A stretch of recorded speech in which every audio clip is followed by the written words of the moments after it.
Guys, girls, space enthusiasts, welcome back to Space XPLR. We have 128, another episode with another special guest as always. So today with us is Shelli Brunswick. We're going to be uncovering some great topics. As I told Shelli, impressive bio. So a lot of great things to talk about today. So again, thank you today for coming over. Absolutely. Well, I'm honored to be joining you today. I'm always excited to talk about space and the opportunities in the space ecosystem. So thank you for giving me this opportunity to share with your audience all the wonderful opportunities that lay ahead. Happy to. Always happy to talk with the space enthusiasts and people, especially who are working in this industry, full time. So you are Chief Operating Officer of the Space Foundation. So that's one of the kind of first things that I would like to talk about. So can you explain what is the Space Foundation, what's the function of it, and what do you do with that company now as well? Excellent. Well, the Space Foundation is a U.S. nonprofit, and we do business internationally. And we are your trusted source for information, education, and collaboration. And what I mean by that is we have 3 divisions. And our first division is that trusted source of information, which we call Symposium 365. Now, normally we bring together the global space community for an in-person event, and we just did that in August, this past August, a few weeks ago, where we brought together that global space community in a safe COVID environment where they could talk about the future of the industry, where things are going, policy, government ideas and alignment, as well as commercialization. We also have a program that runs 365 days a year. So on demand, at your convenience, you can sign up for Symposium 365. So that's your trusted source of information. Okay, so So sorry, just want to ask, how many people did attended the symposium this year? We had approximately 7,400 registrants. Oh, wow. And that's online and physically, right? That was in person. And then I'd have to look it up, but it was around maybe 650 or so participated virtually. And that is a new activity we did this year, was the virtual component, the hybrid, so that you could participate also virtually. Is very successful. And that hybrid platform is also available for the registrants too, because maybe they were busy in the exhibit hall or doing meetings and they weren't able to attend a session. So now they can go back and actually watch that session at their convenience. And that was also a new feature we added this year to be more customer oriented. Mm-hmm. So I think the key goal, obviously, with these companies, and again, with this like a Space Foundation, and especially when creating these events, I think the goal, simple goal for every, one of these companies is how do you do it bigger, better every single year, right? As you being a Chief Operating Officer, so what do you think? Do you already have a kind of a plan or any thoughts for next year? Whether things going to come up, any special, things at the events, any special speakers, or that's going to still to be discussed during this or next year? So we do already have the date scheduled for the 37th Space Symposium. It will be in April of 2022. So we hope all your audience will either join us in person or sign up for our virtual component. Mm-hmm. We are working through that. The website will go live in October for our early bird registration. And we are starting to line up what are the hot topics that we want to continue the discussion on that happened in August. So we are already planning that. We already have the Broadmoor, the hotel we conduct our event at, already secured, and we look forward to seeing your audience members, whether in person or virtually through the hybrid. Perfect. Okay, so I have to check it out as well, because I know one of the previous guests here on the podcast, I can't remember exactly who the person was, but I remember like he was talking about you have to go to the Space Symposium. It happens every year, and you can meet these astronauts and cool people that you see like on social media or on TV. And I'm like, wow, but obviously because of the COVID and travel restrictions, everything, I couldn't be there, but I need to try to make it up for upcoming April next year for sure. So when you speak about these hot topics, can you share some of those hot topics that probably kind of been discussed, this year and potentially would be discussed next year also? Excellent. Well, some of the hot topics are going to relate to, what does it mean to go onto the moon and onto Mars, and what does that mean, and how do we create partnerships and collaboration? So you could think of NASA and the Artemis Accord, or you can think about, the UAE and their trajectory and plans, or other countries that are also planning their space ecosystems. But the other thing you can also think about is how do we bring that technology back to Earth? Where's that technology transfer? And one of the things we talk about is our Space Technology Hall of Fame that inducts technology that has transformed our lives here on Earth, but originally was used for space. So that could be firefighter equipment, you know, that the heat repellent material came from the Apollo program, or the pressurized air breathing apparatus tanks is used, cochlear implants, hearing aids, cataract surgery. So when you think about space technology, it's part of our everyday life, and most people don't realize how it's impacting us health-wise, medically, or manufacturing sector, or agriculture with growing our food, or transportation, or public safety. So a lot of those topics get talked about at Symposium, as well as our other division, which is called our Center for Innovation and Education. That's where we talk about bringing individuals in, both K through 12, but also entrepreneurialism, where entrepreneurs can look at taking that space technology that is waiting to be commercialized at NASA or the European Space Agency and commercialized. So those are some of the things we talked about. We also have a women's global gathering because we want to talk about diversity in the space industry, opportunities for all, both male and female, young and old, different ethnicities, different regions of the world. You know, how do we create access for all into this growing space ecosystem? So those are some of the topics we talked about in August, but we'll also talk about in April and grow those out more, because there are really three kinds of countries that are operating in the space ecosystem. And that's space countries that are already operating in space, and there's over 85 of those. And so yes, the US and China and Russia and the UAE. Then you have emerging space countries, those that are wanting to have assets operating in space or be more integrated into the space ecosystem. And then you're going to have countries that are going to utilize space technology. So basically every country on planet Earth, every citizen is going to be using space technology. So our goal is, how do we make sure that we're being inclusive and bringing everyone to the table to have those type of discussions? Yeah, okay, gotcha. So again, I want to ask you, because like now where we are, like in this moment, we see a lot of the fresh new startup companies, services, products being developed right now in the space industry. And obviously a lot of that is being driven by all this, I don't know, a few components. Like I've seen, you know, this spiked up, and, you know, my interest, you know, as well for the space industry started before the COVID. Actually, I think like during the probably first weeks of the COVID, everybody went into this lockdown, and probably they, you know, at least with the astrophotographers, they told me, the brand new ones, they said, look, I was just trying to find something to do, right? Like a hobby that I can still do from home.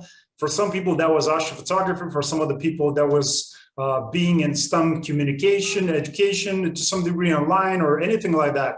So what do you think, again, will continue to drive the interest, again, from the public perspective and the companies to be a part of this, you know, space industry in upcoming years? Well, that brings me to our next division at Space Foundation, and that's our Center for Innovation and Education. And that's all about that lifelong learning platform for workforce development and economic opportunity. So when we look at that space ecosystem, we're looking at, how do we develop the workforce to fill all the jobs? So when you think about space, you have to think about, what does that really mean? And so according to the Space Foundation's, the annual space report, we said that the global space economy in 2020 was $447 billion. And Bank of America and others have projected that that could reach 1.4 trillion by 2030, and then over 3 trillion by 2040.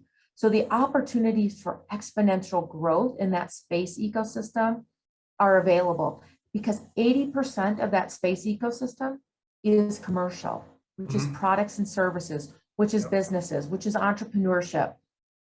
So we need to create that workforce pipeline of K through 12, teacher professional development to understand all the careers in the space ecosystem, and then entrepreneurship, as well as the space professionals. So we're looking at, how do we inspire children that might be in 7th, 8th grade to look at the space careers. And that's with space inspired curriculum that's in the classroom every day. providing that hands-on training to teachers because they're in the best position to help children understand what the future career opportunities are. And then we're helping those companies find the workforce that they need, or are we creating entrepreneurs who could go to that NASA Technology Transfer Office or the ESA Technology Transfer Office, apply for a patent and commercialize it and create a new space entrepreneurship. And again, it's not all about astronauts and launch vehicles. That is certainly a part of it, but it's also about, you know, agriculture, precision agriculture and healthcare, advanced manufacturing, miniaturization, virtual reality, augmented reality. So many of those emerging technologies that people think about, those are actually part of the space ecosystem too. So there's great opportunities for everyone from a high school graduate to a PhD to come into the space ecosystem and have a great job and a great opportunity to be part of this future. Yes, so as we speak right now, again, we speak these very large numbers, trillions of dollars, trillions of euros, pounds.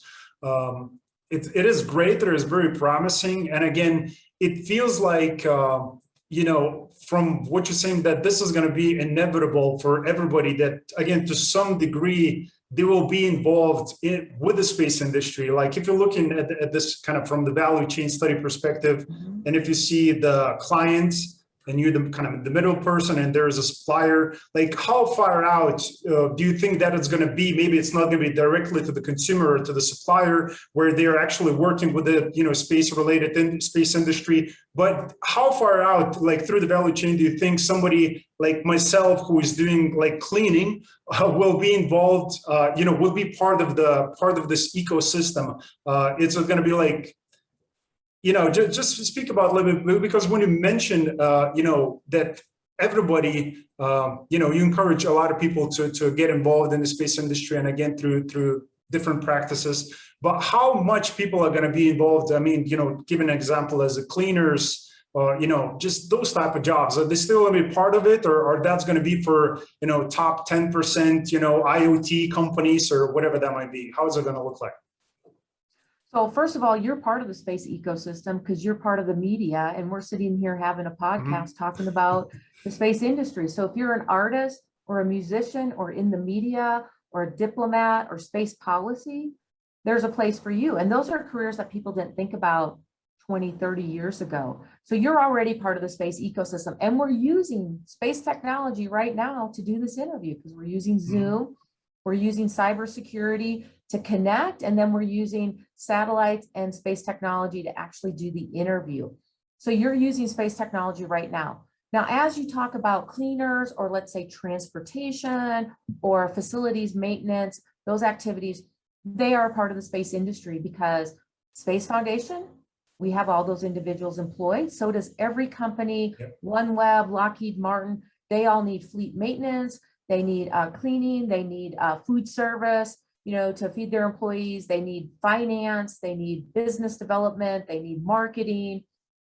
So all those jobs that maybe 40 years ago would not have been considered part of the space industry, they are part of the space industry now. And those jobs will continue to grow so that individuals can find, if that's where they want to work and they want to work in the space industry, they can work for a company in the space industry. One of the examples I always like to talk about is Kennedy Space Center. So outside Kennedy Space Center, all those amazing space companies are going in, OneWeb, Lockheed Martin, Blue Origin, SpaceX, and they're building out facilities and they're hiring employees, but they still need fleet maintenance. Here's the part that's really great. There's no restaurants or food service outside Kennedy Space Center, and it's 30 minutes away from Cocoa Beach. So if you're working in one of those companies, you have to brown bag every day, or hopefully your company creates a cafeteria, or do some great entrepreneurs in the restaurant industry put together 5 or 10 food trucks, and they all drive out to all those companies that are out there and do a circuit and provide food service to all the employees in the space industry. And now they're part of that space industry because they're providing food. So when people think about what are we looking for, what are you interested in? And there's probably a way for you to find your way into that space ecosystem to be part of the future of space. So I share that with you, that there's opportunities for everyone. Mm-hmm. Yeah, so I agree to that. Obviously, like it sounds like those people are not going to be directly involved, like taking an engineer who's working on a propulsion system or robotics that will be sent to Mars is a different case versus somebody who is catering those people and providing food, right? Still, they're involved in that industry, but maybe for the people, because I know there's more than a few that have private conversations here on the podcast, the ones who are saying, look, I've been a cleaner for many years, and now I want to step my game up, and I want to be an entrepreneur, a space entrepreneur, as we spoke, right? So what would you recommend for those people who are actually right now exploring the field and they're trying to fit themselves with the, whatever skill sets that they have? Like, what would you recommend for them as a good, like, starting point? Well, excellent. Well, the Space Foundation, we do have a program called our Space Commerce Entrepreneurship Program. And what it is, it's all about how do we create an access point for individuals who are either already an entrepreneur and they want to open up a new line of business into the space ecosystem, or they think they want to be an entrepreneur, but not quite sure how to go about it. So we do have webinars on our spacefoundation.org platform that talks about how do you build a business plan? How do you seek investors? How do you mine for customers? What is the space ecosystem and how do you get involved? And how do you protect your intellectual property? How do you have cybersecurity?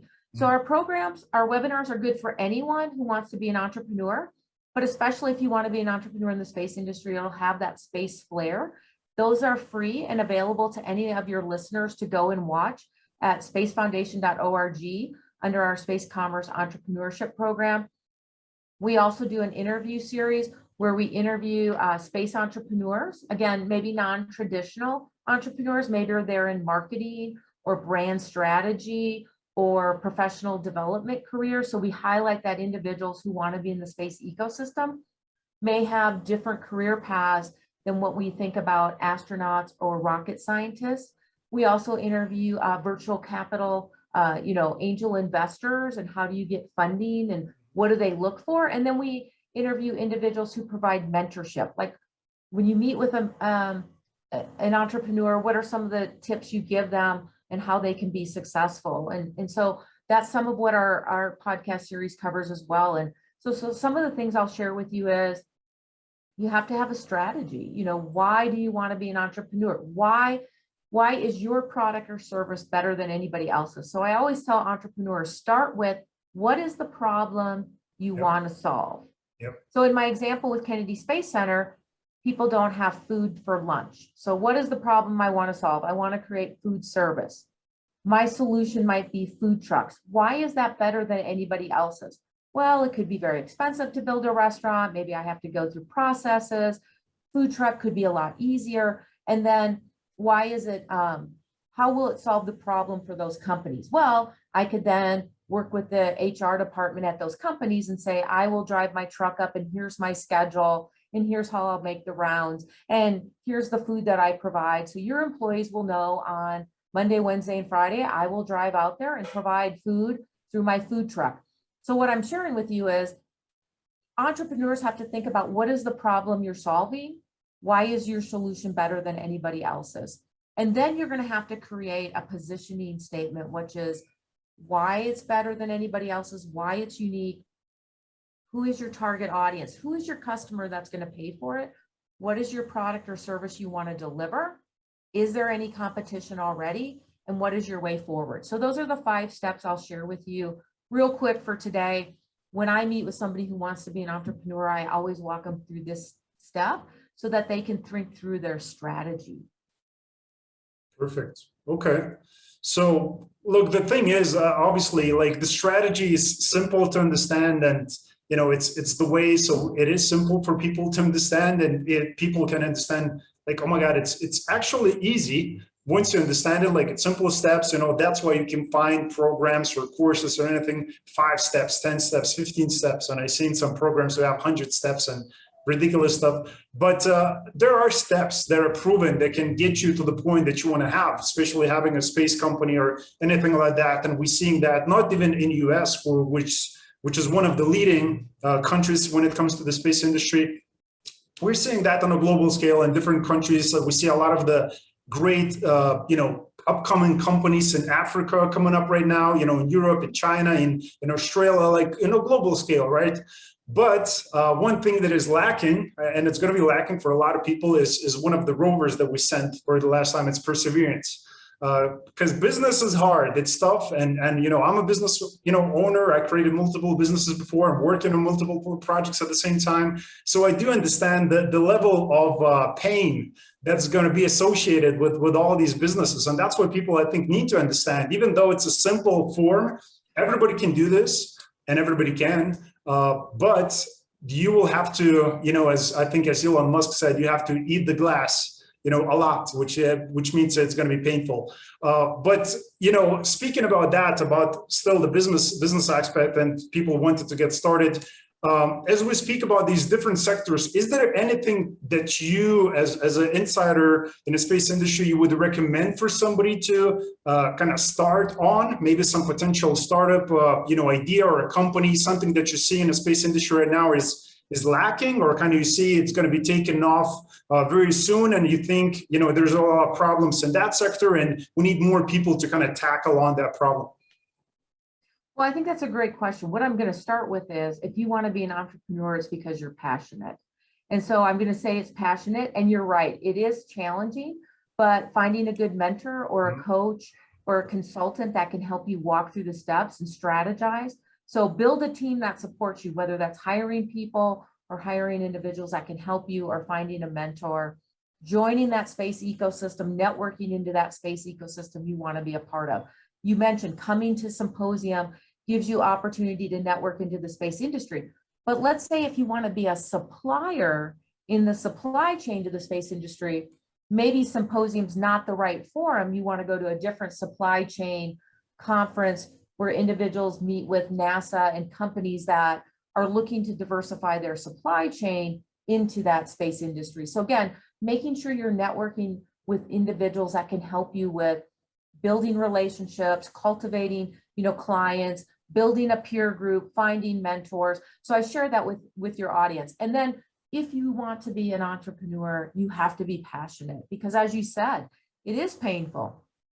Every day you get up and you work for yourself, and you're probably the hardest boss to work for. I work 10, 12, 14-hour days, and I work for the Space Foundation, but I'm passionate about what I do, and I care about this industry, and I care about individuals. So I put in a lot of hours. So an entrepreneur has a different mindset and a different level of commitment. Not that other employees are not as committed and dedicated, but entrepreneurs are built and wired a little different. And I think you shared that. You're an entrepreneur, you're a serial entrepreneur, it sounds like. And the other thing entrepreneurs have to think about from the beginning is, what is your exit strategy? Is this a business you're going to keep forever? Like Elon Musk has kept SpaceX and Tesla and Solar City, or are you a serial entrepreneur and you're going to stand up an entrepreneur, and then are you going to spin it off? Is somebody going to buy it? Is it going to get acquired? And again, those are things you have to think about at the very beginning, not as you're into it, because that will drive your strategy.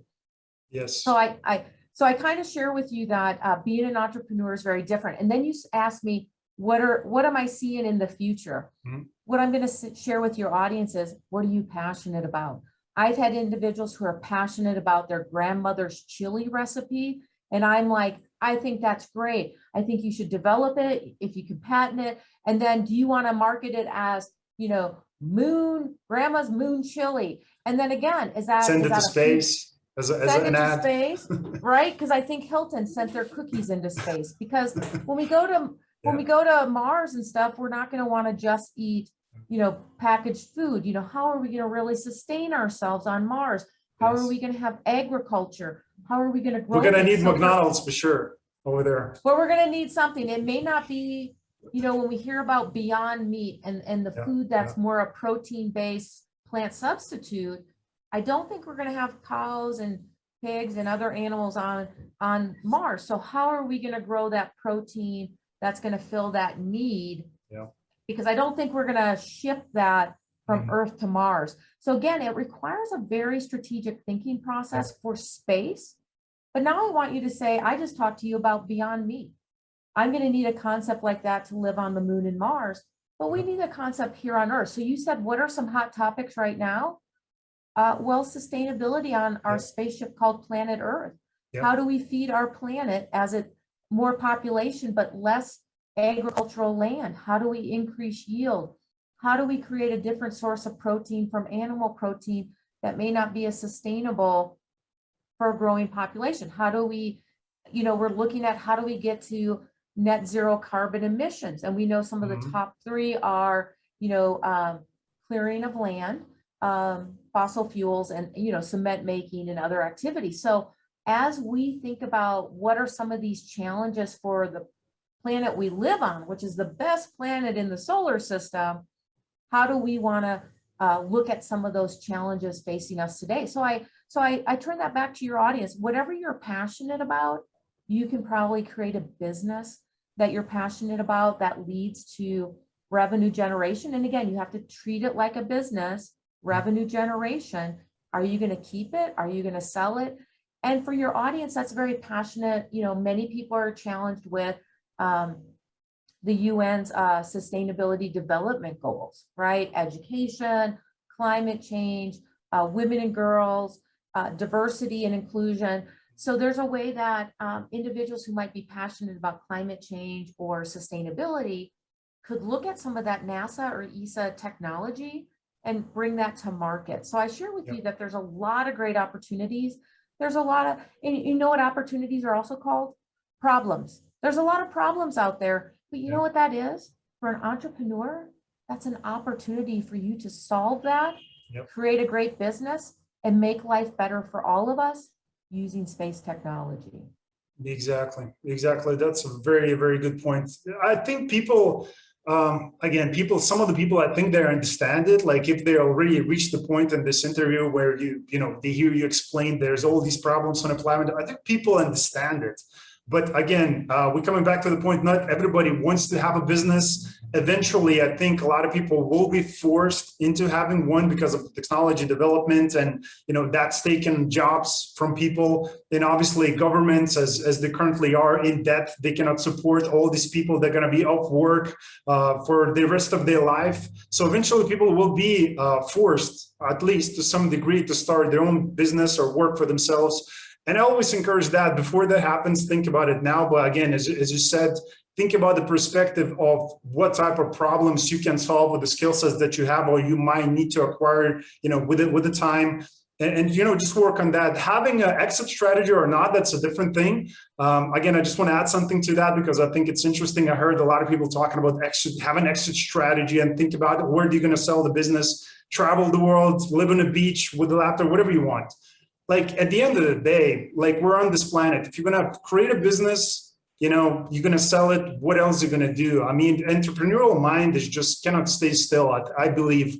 So it's either going to be other project or you just need to continue with that business, whatever you have, because at the end of the day, if we imagine this ridiculous scenario, if you sell the business, the meteor hits, there's nothing else left, right? Nobody cares about how much money you made, the cash and cash return, the ROI. Nobody cares about that anymore. What do we care about? Can we make Mars, Moon, other planets sustainable? Can we live in there? How fast we can do that? And creating those kind of exit strategies on that level. So I think that's where we as people in this industry should focus on, because I see a lot of those people are focusing on the products and services and they forget about this bigger picture that we as people in the sector should have. But another thing that I want to mention, and again, you spoke about that a little bit, diversity and inclusion. And obviously you're part with the United Nations Space for Women. So can you talk about that organization, your position, and what's happening there as well? Absolutely. Well, under our Center for Innovation and Education, we have a 5-step workforce development roadmap. And it's awareness, access, training, connecting, and mentoring. So what we're doing today is creating awareness for individuals who might not be aware that they can come into the space ecosystem. Then we have to give them an access point. So is that NASA Technology Transfer Office or the Space Foundation entrepreneurial webinars? Then there might need to be some training. So if somebody wants to, become a rocket scientist, they need to go to school. But if they want to be a videographer, they may also need to go to a community college or watch videos. So we need training. Then it's that networking. Do you go to Symposium? Do you join Space Generation Advisory Council or UN groups like Space Law? And then that fifth one is mentoring. We greatly believe in mentoring. And there are three kinds of mentors. There's a mentor, a champion, and a coach. And this is how I describe them. A mentor is somebody who will help you in one area. So if I want to be an entrepreneur, I may find a mentor who can help me with being an entrepreneur. Let's say I want to look at more developing as an individual and growing as an individual. That's more of a coach. Like think of a baseball team. A mentor is like the batting coach. The coach is like the whole baseball team coach. They're helping the whole team grow and develop. And then a champion could be like the owner or general manager of the baseball team. They're the individual that can help position you for future jobs or opportunities. So you always want to be developing mentors, champions, and coaches, which leads me to the UN Office of Outer Space Affairs Space for Women Mentor Program. There's 56 women who have volunteered to help be mentors for individuals around the world. So the women are from around the world, Africa, the US, the UAE, Italy, Australia, so all over. And WomenTech Network also has a mentoring program. And although they have women in the name, they also want men mentors, and they also will take male and female proteges. So for your audience, one, there's a great place for you to look for a mentor, but two, you should also be a mentor. Sign up to be a member with WomenTech Network, with SGAC, with the UN Office of Outer Space Affairs, because you have something, no matter where you are in your career, to give back. If you're an early career individual, you could help mentor high school students and college students. So I share with people, you should always try to be a mentor and help the next generation, make it easier for them by giving them great insight on how they can become successful. Perfect. And is there any age limit that people can join that and be part of that? I'm not sure about an age limit. I do believe you have to be an adult, so 18 years old. Okay. And I have not seen anybody under 18 request to be a mentor, but I share with your audience, just go check out WomenTech Network Mentoring, as well as UN Office for Outer Space Affairs Space for Women Mentor Network Program, and you can look at any of the age requirements. There's also for the UN Space for Women an informal group. And again, I shared with you, networking is important. So there's the formal mentorship program where you formally apply, you select a mentor, they agree to accept you, you have goals and objectives. So it's a very formal process. And then there's an informal networking group, and that's on Facebook, Space for Women networking group, and anybody can join. And then together, we all get together and say, how can we help advance initiatives around the world? So some women in Namibia or Nigeria may have some programs where they want to go into rural communities and create more space opportunities for students. And maybe they need support from space professionals, but maybe they also need support from individuals who can help provide the laptops or internet access or power generation. So I share with you, when you think about creating access around the world, it's more than just saying there's great careers in the STEM or space industries. It's also thinking about what might be those barriers to entry. So the Space for Women group, we all try to work together to break down those barriers so that we can show and create access and opportunity for everyone, whether it's rural or inner city communities, young or old, in the US or regions around the world. Beautiful. And that's really beautiful. So like, we do really have to give credit. I know there is organizations, on a global scale that do similar things as well. Obviously, that's good. That's part of the business model that some of the companies have. They want to do STEM communication type of business models, projects, and things like that. But that's really great because, like, even though we live in this technology age, I don't know the exact number. Maybe you can correct me on that, but I think it's like in maybe 40+% of the world that still doesn't have access to the internet. It's something like that. Still crazy like numbers. So that means there is all this untapped human potential that's sitting somewhere in this rural, remote area that they don't have access to an internet or education or anything like that, or maybe they have it, but they don't have an organization or a company that they could be exposed to. So having multiple of these organizations, just like you're part of, Space for Women, having more and more of these organizations coming up, that means that we can cover, bigger spectrum, a global scale of people, and introduce them to the space industry eventually. So that's really great. So as we spoke about a little bit, the next generation, do you talk with the younger people, and or I don't know if you have kids yourself, or, just speaking with the younger generation, I'm talking 12, 15, up to 18, what is their perspective on the space industry? And now kids maybe, in US, are they leaning towards it? Are they talking about it, being part of that once they're going to grow up and, work for the Lockheed Martins or NASA or things like that? How much of the younger generation interest now is going towards space industry? That's an excellent question. And at the Space Foundation, under our Center for Innovation and Education, we do have a formal education department, and it focuses on that K through 12 or primary school development, as well as that entrepreneurial piece for adults.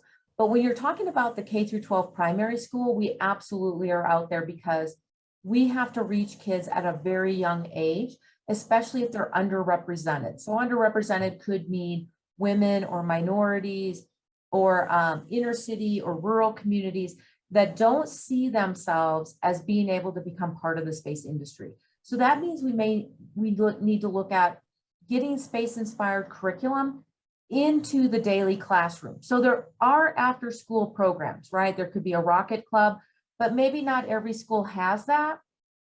Or maybe some kids can't participate because they have a single parent and they have to go home and take care of other siblings. So by getting space-inspired curriculum into the day-to-day classroom, K through 12, what you're highlighting is that space is about future opportunities. It's about jobs. Right now, in a lot of curriculum, space is about the past. It's about what we did for Apollo, or it's about memorizing planets. It's not about seeking great paying careers, whether you're a high school graduate all the way to a PhD. There are careers right now with a high school diploma, with a certificate from a community college, that you could walk into a great paying job right out of high school in the manufacturing sector in the US. So we have to create how the space-inspired industry relates to career jobs and opportunities, and we need to get that curriculum into the day-to-day classroom so kids can be prepared to fill these jobs of the future. And right now, the jobs of the future are changing so rapidly.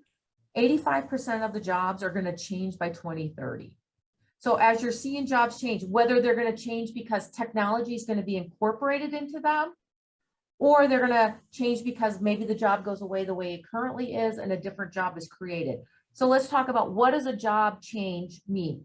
So 20, 30 years ago, you took your car to the mechanic, and the mechanic kept your car for a few days. They figured out what was wrong with it, and then they told you. Now you take your car to the mechanic, and your car has chips in it and technology and computers, and the mechanic now has a diagnostic tool with a chip and a brain and computer memory, and it connects it, and the car tells the mechanic what's wrong with it and what needs to be replaced. So the job did not go away, but it changed. And so mechanics had to be reskilled and upskilled on this new technology. So what I share with your audience is, don't be afraid of the new technology. It might mean your job is going to change, and that's okay. My job changed. During COVID, I never did any type of presentations virtually. They were all in person. So come May of 2020, I had to do my first presentation virtually. I was that person that forgot to mute. So I share with you that, we're going to learn, and our jobs are going to change because technology is coming on board faster and faster, but that's okay. We're going to get reskilled and upskilled. And for jobs that might go away, they're going to be repetitive jobs that maybe a computer or artificial intelligence can do. And we as human beings are going to do jobs that have higher meaning and higher value and higher salaries. So I tell your audience, don't be afraid, embrace it. Look for opportunities to continue to be reskilled and upskilled into this new space economy. And you shared, not everyone has to be an entrepreneur, but all those entrepreneurs are going to need great employees that think entrepreneurial. So find something you really love, like marketing or videos or podcast series, and go find a great entrepreneur to work for who's changing the world and be part of that change. That's very good advice. That's very good. Obviously, this is through, having these, as I said, mentorships and coaches and professionals, teaching you and guiding you. And again, listening to the podcast like this, and I do encourage, obviously, get in contact with Shelli. You're going to find social media links for that, where you can ask her. And I'm pretty sure she is available to answer some of those questions of yours. If you're looking for that kind of direction, where do I take my medical career from here, and how do I insert that in the space industry, and all these things. So those people on these podcasts, most of them, they're available for that. So as we speak, and you mentioned, I put a lot of emphasis onto networking. Obviously, 128 episodes, without me talking to people like yourself, I probably wouldn't be where I am right now with these, in the space industry, working on these great projects and, trying to make a difference for people, for the, as big as humankind, in a better way, because there's always a better purpose, bigger purpose than ourselves and, things like that. But how much of networking, and again, especially for people maybe like myself who are naturally introverts, and you have to become an extrovert in a certain situations like these. Not very pleasant sometimes, but look, you have to do it, right? Eating the glass. How do you recommend, and how much do you recommend people, and maybe you can give some techniques or, successfully networking with people and making those connections and getting that advice and some guidance along the way to make those better decisions in the future? Well, as I shared with you, there's a lot of great networks out there, whether it's WomenTech Network, UN Office of Outer Space Affairs, Tod'Aérs, which is a space research organization. The Space Foundation obviously has our young professional program called New Gen. So what I would recommend to your audience, connect with one of those organizations like Space Generation Advisory Council. They also have subgroups, so it could be something you're really interested in, like law or sustainability.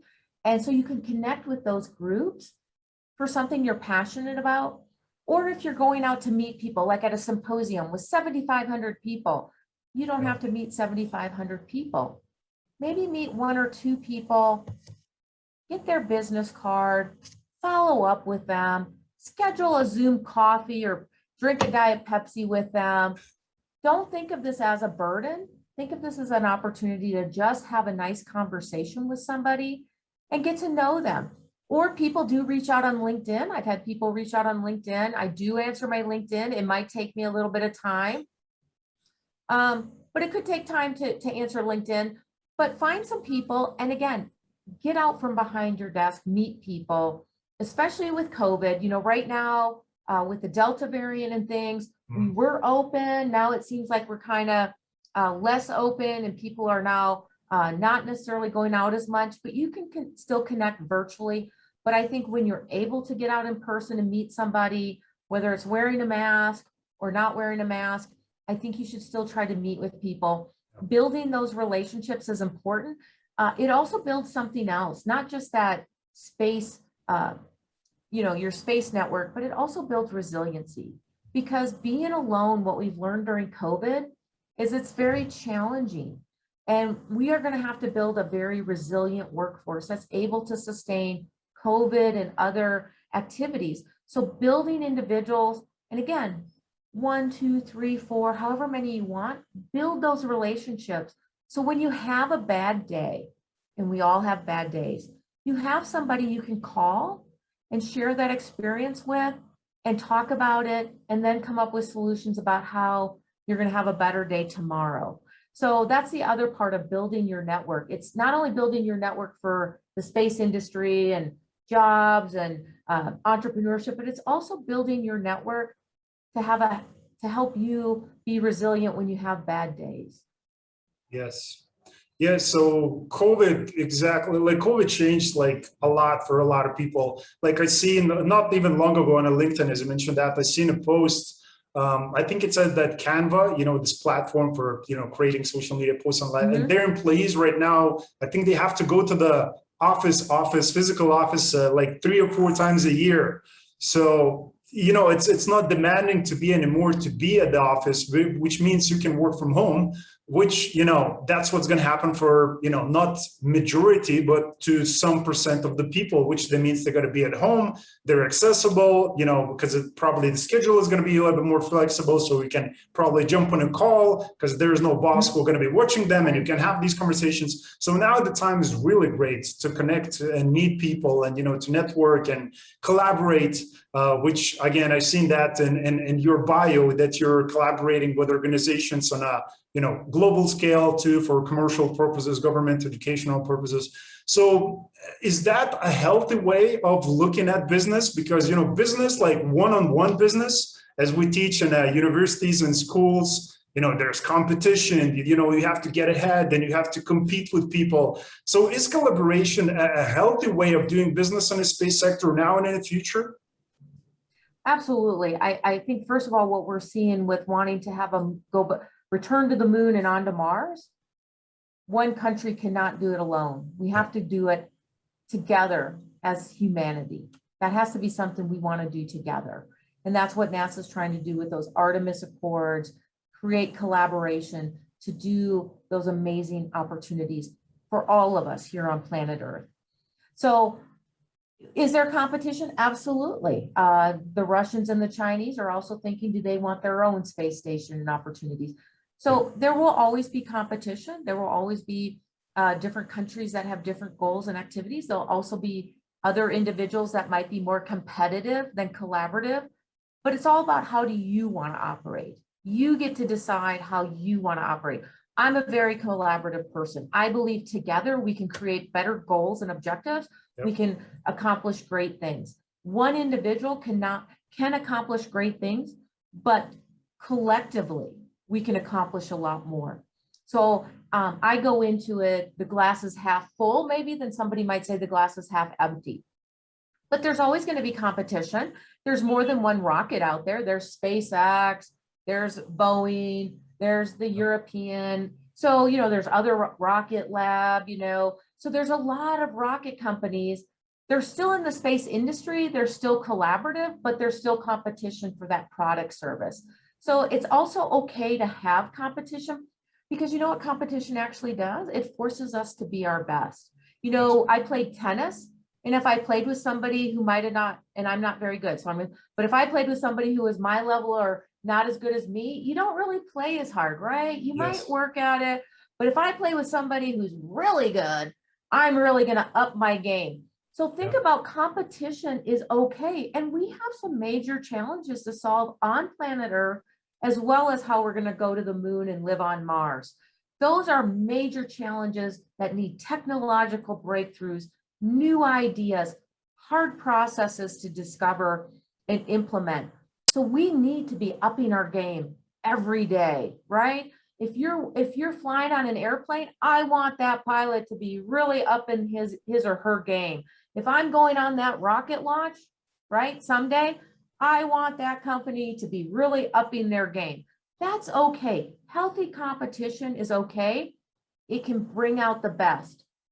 Sometimes competition can be too much. And I think we saw that during the Olympics, where athletes commented about it's too competitive, it's too hard. And that's where we have to find the happy balance between collaboration and competition that's healthy, and then also being able to step back and say, I need to do self-care. And so it's a balancing act, and each individual has to determine what's right for them when they need to step back and take care of themselves. My husband was a firefighter. So, just like anybody else, you have to take care of yourself before you can save or help anybody else. So you're on that plane, put your mask on first, then you can put on the next mask. So you've got to know when you need to step back and recharge your batteries, just like a Tesla car or any other car, EV. You've got to know when to step back and plug in and recharge.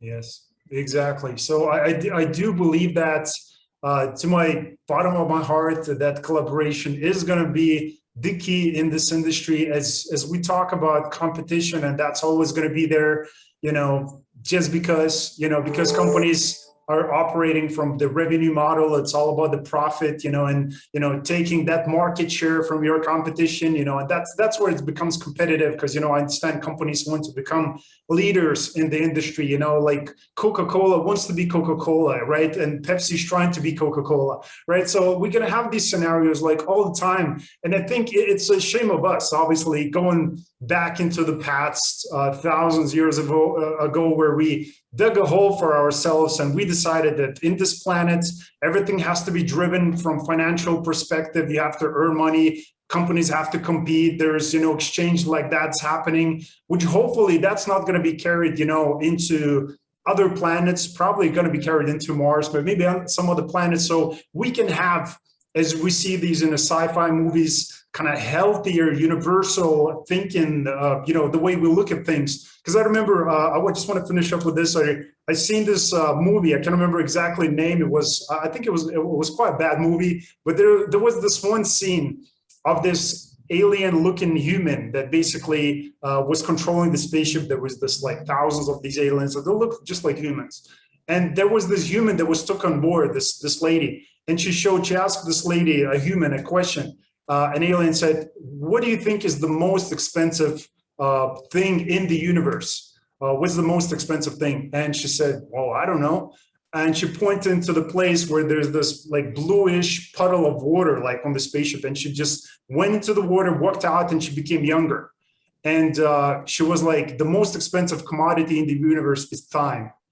So for me, when we're chasing the money, the gold, the silver, oil, commodities, all these things, revenue, profits, the question for me remains, where are we going to get to that place where we understand that, like only one thing that matters is the time, and we can use the resources that we have here for probably with a different economical approach, as now we speak about mining asteroids. So the resources are out there, but just a different model is probably going to be needed for the future. Just some crazy thoughts, but I thought you just want to brought it up for the people. So, and I agree that, time is the one thing we can never get back. So spending your time wisely, and that's why I kind of highlighted, if you find something you're passionate about that you love to do, you'll never work another day in your life. Yes. So I share that based on your thought as well. So I want to thank you. Thank you, Shelli. And again, thank you for this pleasant conversation. Thank you for all this great perspective. I think it's going to be really valuable for the people who are watching and or listening to this episode, because I encourage exactly the same. Look, I did it, you did it, everybody else is doing it. They're on a global scale. They're starting companies in the space industry. They're being part of it, or they're being, part of it or in it to some degree. So I think it's a really good time for some people to consider that. And obviously, Symposium has a lot of great resources, which of course you're going to find the links for that to go and check it out, for the mentorship, education, all the programs that are available. Get in contact with Shelli. Again, ask her questions about how do I get started? How the things working here in this industry, and I'm sure she will be able to answer those. So again, Shelli, thank you for coming over today. I really appreciate the conversation. Well, thank you. And again, I'm so honored to be joining you today, because again, the first step in helping provide that opportunity in the space industry is to create awareness. And your program is creating awareness for citizens around the world who may not know that they too can find a place in the global space ecosystem. So thank you for being part of the team to make this happen. Thank you. And that's probably best way to close it, this interview. So again, thank you again. Thanks guys for watching or listening to this episode, and I'll see you and talk to you very soon. Thanks.